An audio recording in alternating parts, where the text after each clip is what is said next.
Hello guys, आज हम देखने वाले हैं वैदिक मैथ से किस तरह हम मैथमेटिकली इक्वेशन सॉल्व कर सकते हैं। तो इसके लिए हमारे पास दो मेथड गिवन है। फर्स्ट है सूत्र परावर्त्य योजित और सेकंड है सूत्र शून्यम समाश्चय। देन इसके बाद हम देखेंगे विनकुलम नंबर्स। तो विनकुलम नंबर्स क्या होते हैं मैं बता देता हूँ थोड़ा सा। इसका डायरेक्टली क्वेश्चन आएगा, इसका इक्वेशन से रिलेशन कुछ भी नहीं है। अपन को क्वेश्चन में पूछ लेगा, नॉर्मल नंबर गिवन होगा जैसे कि 125, इसका अपन को विनकुलम नंबर फाइंड करना है। और नॉर्मल विनकुलम नंबर से नॉर्मल नंबर और नॉर्मल नंबर से विनकुलम नंबर हमको चेंज करने का क्वेश्चन डायरेक्टली पूछता है।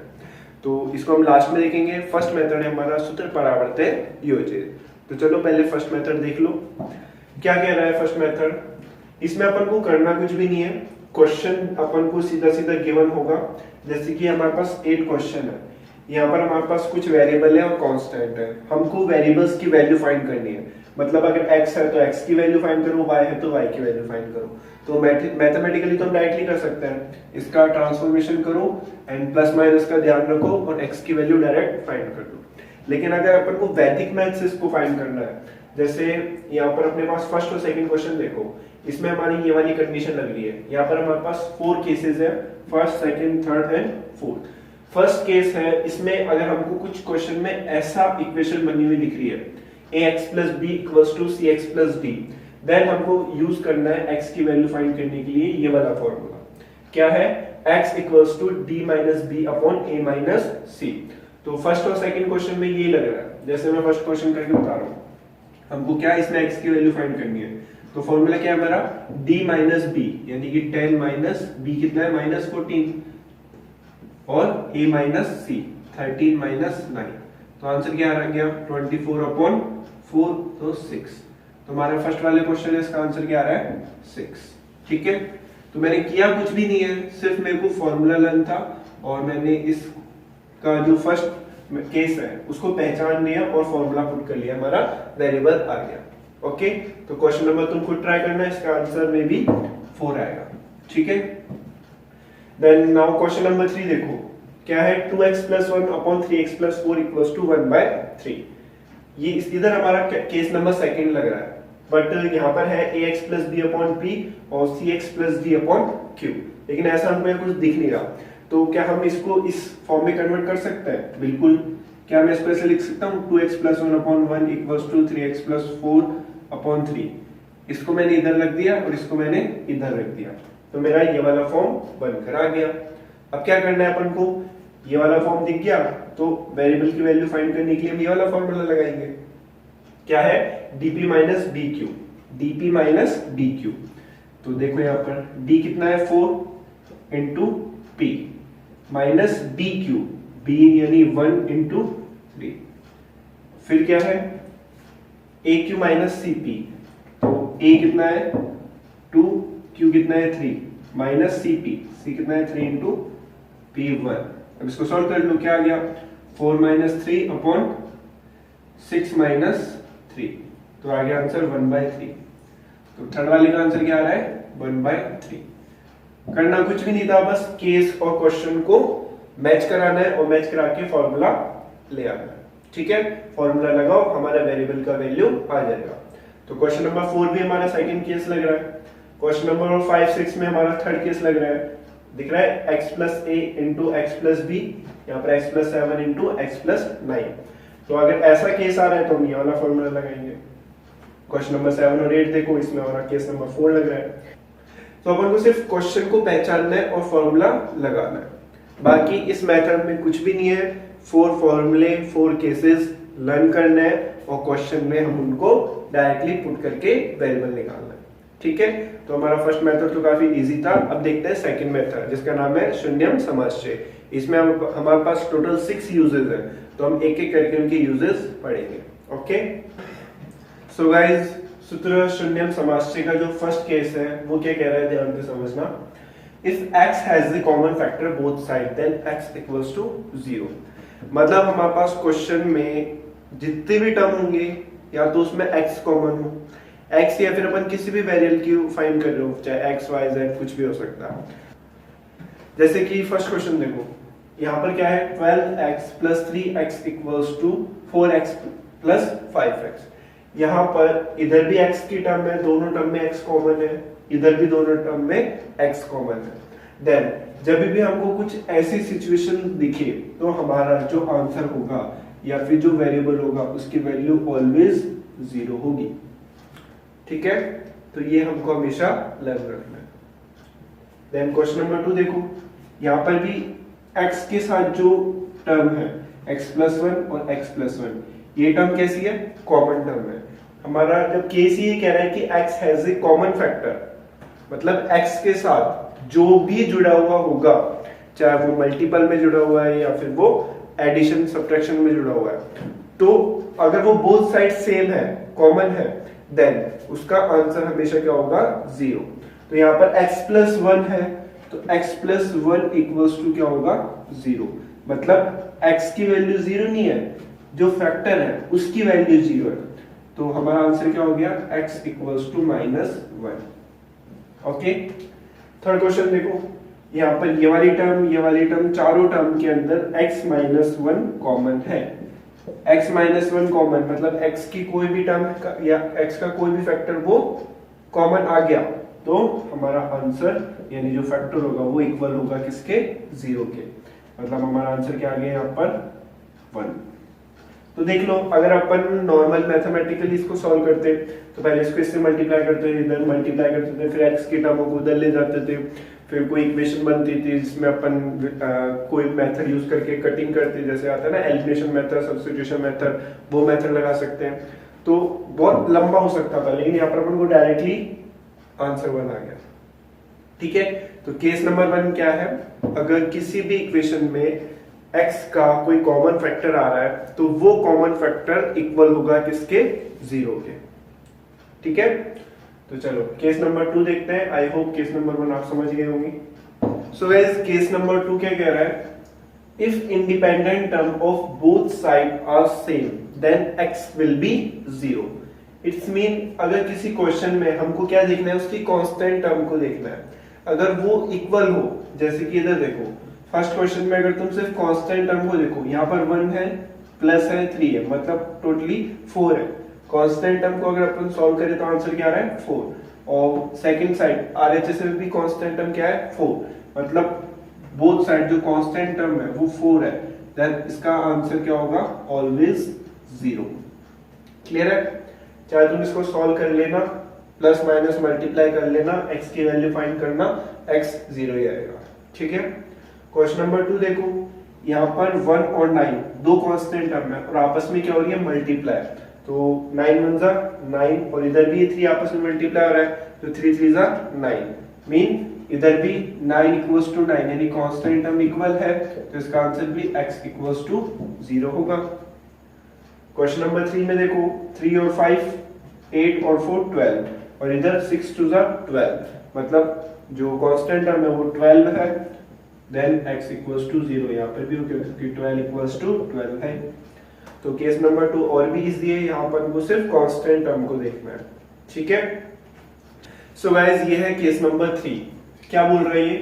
If numerators are equal then the sum of denominators will be 0।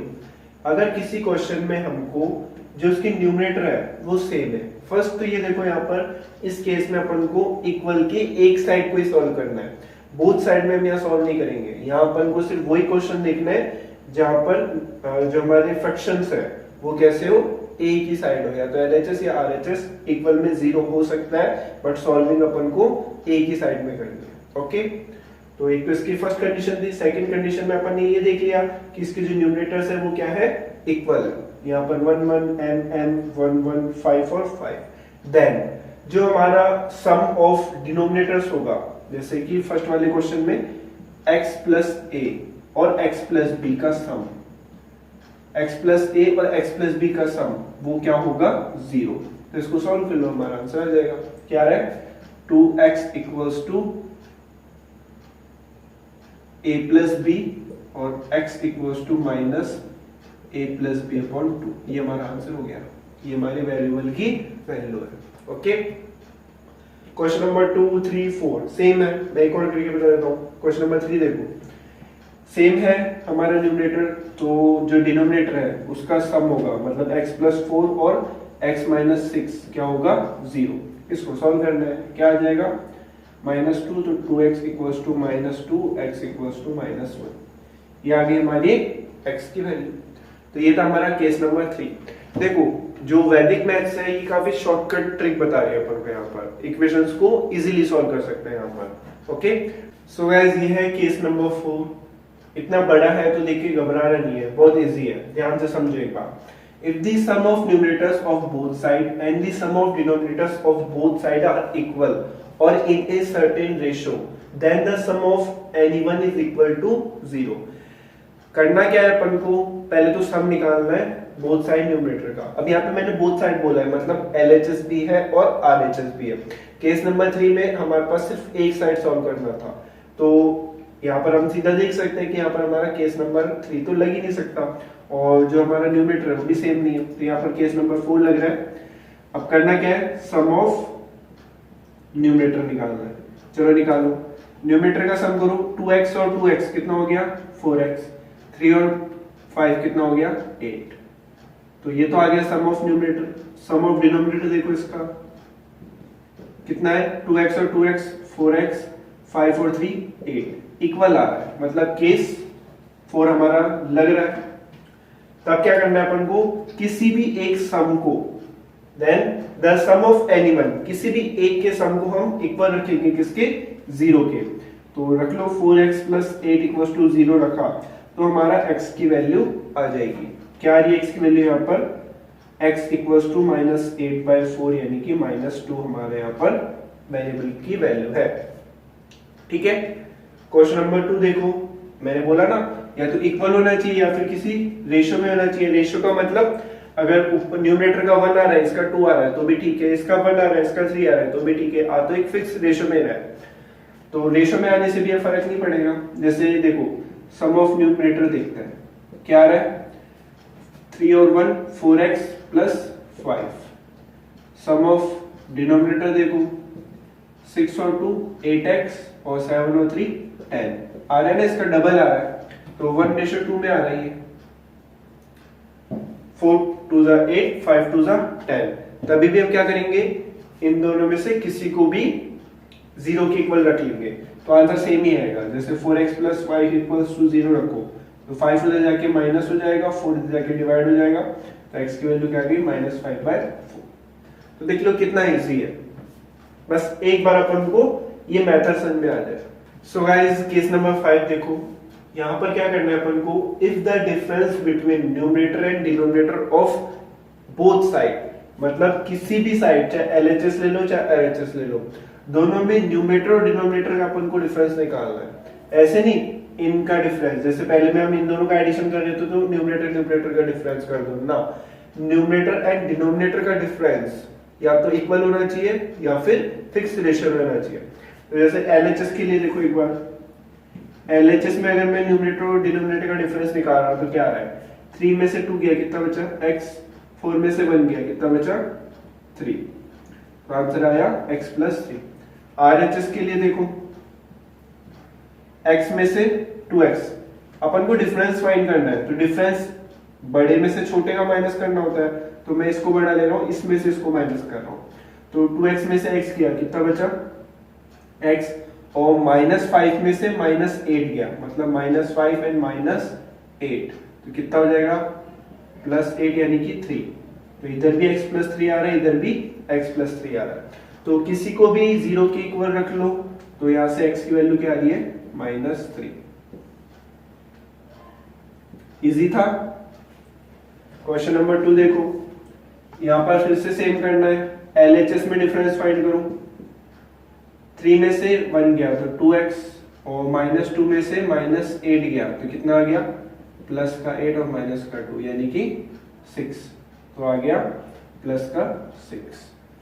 RHS के लिए देखो, 3 में से 2 गया कितना बचा x, एंड 4 में से 1 गया कितना बचा 3, मतलब जो RHS है वो LHS का हाफ है, या फिर LHS RHS का डबल है, तो किसी को भी रख लो, इधर से इसको 0 के इक्वल रख लो, इधर से इसको 0 के इक्वल रख लो, आंसर सेम ही आएगा।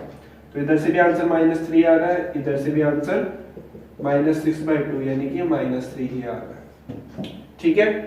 तो केस नंबर 5 था, यहाँ पर अपन को देखो अगर वैदिक मैथ्स में नहीं जाना, अपन को सीधा कैलकुलेशन सॉल्व करनी है, ऐसा कोई क्वेश्चन दिख रहा है तो अपन क्या करेंगे, पहले उसका क्रॉस मल्टीप्लिकेशन करेंगे, देन उसका अपन ट्रांसफॉर्मेशन करेंगे, इधर RHS से LHS लेकर जाएंगे, प्लस माइनस का ध्यान रखेंगे, देन x की वैल्यू फाइंड करेंगे।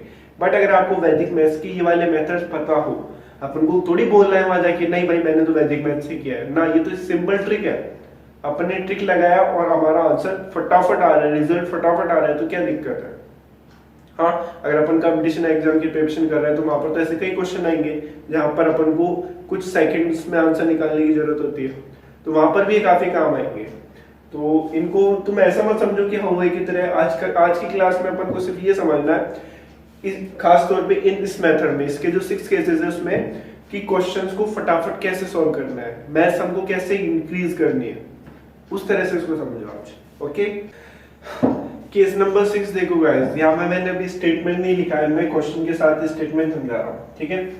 तो कंडीशन फर्स्ट क्या है यहाँ पर कि हमारा मतलब बोथ साइड LHS और RHS दोनों में एक से ज्यादा टर्म होनी चाहिए, मतलब दोनों की तरफ दो टर्म तो होगी, एक टर्म नहीं होनी चाहिए, ठीक है।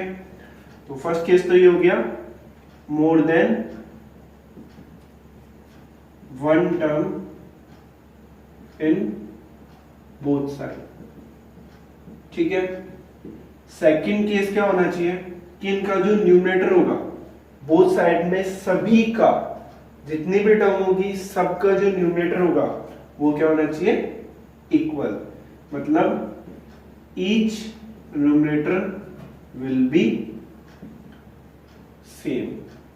ओके, तब करना क्या है अपन को, बोथ साइड अगर LHS में अपन इसके डिनोमिनेटर का सम करें जैसे x + 7 + x + 9 और RHS में इसके डिनोमिनेटर का सम करें जैसे x + 6 + x + 10, तो देखो सम करने पे क्या आ रहा है, इधर आ रहा है 2x + 16 और इधर आ रहा है 2x + 16, मतलब क्या आ रहा है, सेम आ रहा है। देन हम क्या कर सकते हैं, इनको इनमें से किसी को भी 0 के इक्वल रख सकते हैं, जैसा अभी तक कर रहे थे ना। केस नंबर 4 में अपन ने क्या किया था, डिनोमिनेटर का सम देखा था, न्यूमरेटर का सम देखा था। फिफ्थ केस में अपन ने क्या किया था, ईच साइड LHS या RHS दोनों तरफ डिफरेंस निकाला था न्यूमरेटर और डिनोमिनेटर का। देन अगर वो इक्वल या सेम रेशियो में आ रहे थे, किसी रेशियो में आ रहे थे, तो हम उसको 0 के इक्वल रखकर x की वैल्यू फाइंड कर रहे थे। तो यहाँ पर भी वही है, LHS में पहले अपन को बस ये कंडीशन याद रखनी है, देन इनका सम निकालेंगे और अगर सम इक्वल आ रहा है तो किसी को भी 0 के इक्वल रख लो और आंसर फाइंड कर लो। तो क्या आंसर आ गया, इधर से 16 चला जाएगा, -16/2 यानी कि -8 आंसर आ रहा है हमारा। इजी था। क्वेश्चन नंबर 2 देखो, यहाँ पर अपन को क्या देखना है, कंडीशन देखनी है प्लस वाली, लेकिन बीच में आ रहा है माइनस का साइन, तो क्यों ना हम इसको थोड़ा सा मॉडिफाई कर लें, इसको इधर ले जाए, इसको इधर ले जाए, तो दोनों तरफ देखो पॉजिटिव साइन आ जाएगा। यहाँ पर x + 4 आ गया और यहाँ पर +x + 3 हो गया। अब सेम कंडीशन बच गई, तो यहाँ पर देखो इनका सम क्या आ रहा है, 2x + 5 और इधर भी क्या आ रहा है 2x + 5, तो किसी को भी 0 के इक्वल रख लो और आंसर आ जाएगा। तो क्या आंसर आ रहा है, x = -5/2। तो 6 की 6 कंडीशन हमने देख ली, 6 की 6 इजी थी, आई होप आपको समझ में आई होगी और ये आपके लिए काफी यूजफुल हो सकती है अगर आप किसी कॉम्पिटिशन एग्जाम में प्रिपरेशन कर रहे हैं और आपको फटाफट कुछ सेकंडों में अगर आंसर निकालने हो तो ये बहुत काम आएगी। ओके, तो चलो अब चलते हैं अपन विनकुलम नंबर्स पे। इनका एक सेपरेट बेस है क्वेश्चंस का, तो हम उस क्वेश्चन को, ये हमारे वैदिक मैथ्स का लास्ट टॉपिक है, उसके बाद हम वैदिक मैथ्स में अगर और कोई नया टॉपिक या फॉर्मूला मुझे कमेंट करोगे तो मैं उसको बता दूंगा। बाकी मेरी तरफ से आज वैदिक मैथ्स कंप्लीट है। ओके, तो चलो अब लास्ट देख लो विनकुलम नंबर्स। सो गाइस अब देखो विनकुलम नंबर क्या होता है। तो विनकुलम नंबर से हमसे 2 टाइप से क्वेश्चन पुट हो सकता है, इसमें हम डीपली नहीं जाएंगे क्योंकि विनकुलम नंबर अगर अपन वैदिक मैथ्स में डीप जाए, मतलब जहां पर हम कई सारे मेथड्स को इंटरकनेक्ट करके देन सॉल्विंग करते हैं, तब विनकुलम नंबर ज्यादा काम आता है। लेकिन यहाँ हमको 2 टाइप के क्वेश्चन इससे सीखना है क्योंकि 9th और 10th क्लास में ऐसे ही पूछा जाता है। तो फर्स्ट क्या है, चेंज इन विनकुलम नंबर, मतलब नॉर्मल नंबर है, इनको हमको विनकुलम नंबर में चेंज करना है। तो कैसे चेंज करेंगे, तो उसका मेथड क्या है, देखो जो भी नंबर दिया होगा हम उसके राइट हैंड साइड पे जाएंगे। जैसे यह 9 है, 9 का हमको कॉम्प्लीमेंट नंबर देखना है। कॉम्प्लीमेंट नंबर क्या होता है, एक ऐसा डिजिट जिस डिजिट से मैं ऐड करूंगा तो मेरा 10 बन जाए, मतलब 9 में मैं क्या ऐड करूं कि 10 हो जाए, 1। तो 1 इसका क्या हो गया, कॉम्प्लीमेंट, तो 1 लगा दिया हमने। और जब भी हम कॉम्प्लीमेंट लगाएंगे तो ऊपर लगता है एक छोटा सा बार, तो 1 के ऊपर लगा दिया हमने बार। अब ये बार क्या काम करता है कि जो आगे वाली डिजिट है इसमें से एक माइनस कर देगा, मतलब जैसे सॉरी एक ऐड कर देगा। जैसे 8 है तो 8 को हम क्या मानेंगे, अब 9, ठीक है। तो अब 8 को हमने 9 मान लिया है, तो 9 का फिर कॉम्प्लीमेंट क्या हो गया, 1, तो 1 के ऊपर लगा दिया बार। चलो इसको ऐसे समझो, ऊपर 8 था 9 था और आगे मैंने लगा दिया 0। एक काम करना, पहले तुम इस स्टेप पे आना देन चेंज करना। तो 9 का कॉम्प्लीमेंट पहले लगाया 1, 1 के ऊपर लग गया बार। अब इस बार ने क्या काम किया, इस 8 में 1 ऐड कर दिया, तो 8 और 1 कितना हो गया, 9। तो सेकंड टर्म में हम 9 का कॉम्प्लीमेंट देखेंगे, और 9 का कॉम्प्लीमेंट कितना होता है, फिर से 1। तो यहाँ पर भी 1 आ गया और कॉम्प्लीमेंट निकाला है तो ऊपर भी क्या आ गया, बार। देन नेक्स्ट क्या करना है अपन को, यहाँ 0 है तो इस 0 के आगे इस बार का 1 ऐड होगा। बार लगाने का मतलब आगे वाले डिजिट में हमको 1 ऐड करना है, और आगे कोई डिजिट नहीं है, 0 है, तो 0 के ऊपर अपन ने एक छोटा सा डॉट लगा दिया, और ये डॉट क्या शो करेगा, 1। मतलब 89 का अगर अपन फाइंड करें विनकुलम नंबर तो क्या आ गया, ये आ रहा है, ये हमारा इसका विनकुलम नंबर। जैसे अपन करते हैं ना वो देखा है बाइनरी कोड्स, वहां पे भी हम 1 1 2 0 1 0 1 में चलते हैं, तो यहाँ पर हम इन केसेस में चलेंगे, ठीक है।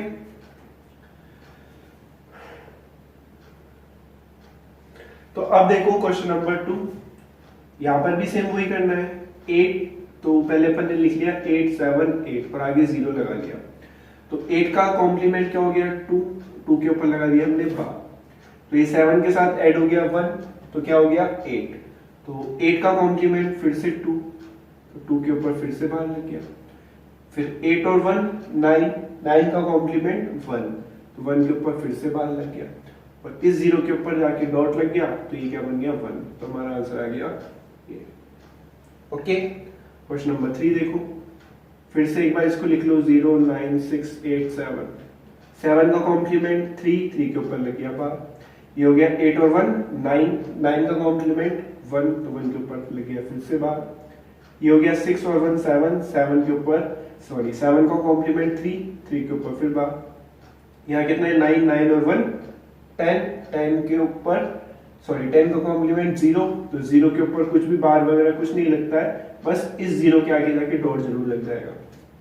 वाई, क्योंकि यहाँ पर 10 हो गया था और 10 का 1 होगा, 1 कहाँ जाएगा, आगे वाले डिजिट पे, तो यहाँ पर आ गया 1, तो हमारा आंसर क्या आ गया 1 0 3 बार 1 बार 3 बार, ये हमारा आंसर है, ठीक है।